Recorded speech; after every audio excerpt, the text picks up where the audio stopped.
নমস্কাৰ। আজি মই একদম নতুন এটা ভিডিঅ' লৈ আহিছোঁ আপোনালোকৰ মাজলৈ। চাওকচোন, আজি ভাত খাবলৈ লৈছোঁ আৰু কেনেকুৱা ভাত খাবলৈ লৈছোঁ। এইপিনে এয়া পঁইতা ভাত, পিঁয়াজ নেমু লৈ লৈছোঁ আৰু এইপিনে মাছৰ জোল বনাই লৈছোঁ আৰু এইপিনে মাছ ফ্ৰাই কৰি লৈছোঁ, ডাঙৰ মাছ, আৰু এইপিনে আলু ভাজি জলকীয়া। গতিকে এইপিনে ভাতটো খোৱা আৰম্ভ কৰোঁ, আপোনালোকে ভিডিঅ'টো চাব।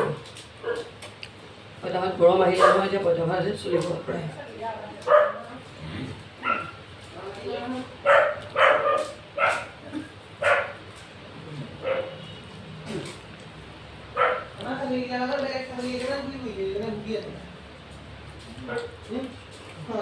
মজা।